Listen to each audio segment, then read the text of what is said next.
the feeling of speed. It's really a combination of freedom, adrenaline, no limits, and just pure fun.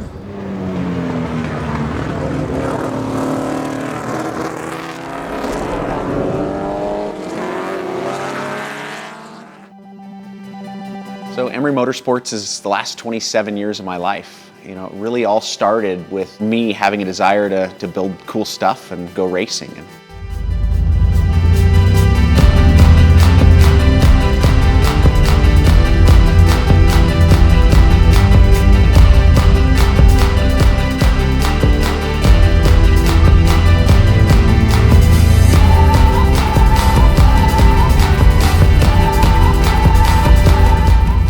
So for me, the term outlaw, as it began kind of being associated with these little Porsches, started back when I was 14, 15 years old, and I was building a 356 that was really personalized.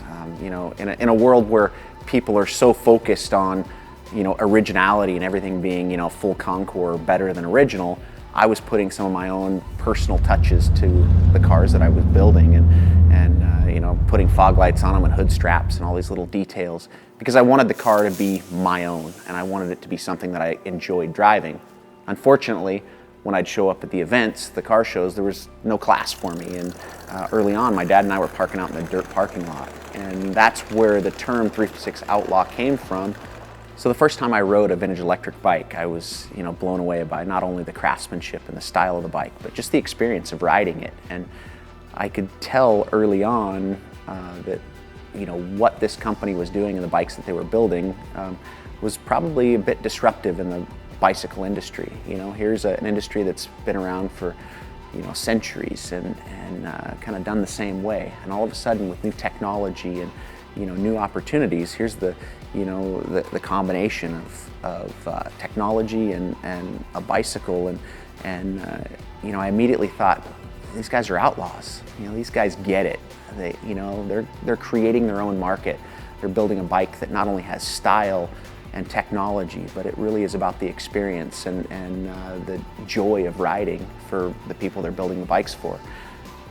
The kind of outlaw movement, as it really started back in the late 80s, early 90s, it was really about taking you know, the race aspect and the rally, you know, look and kind of a little different styling and creating our own, you know, path forward.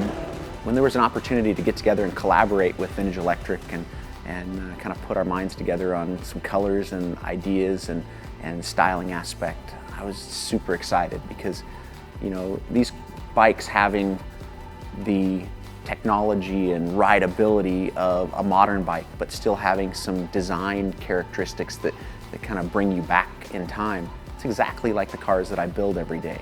You know, I take a 356, it's a very iconic shape, very iconic look, but I give it more power, more drivability.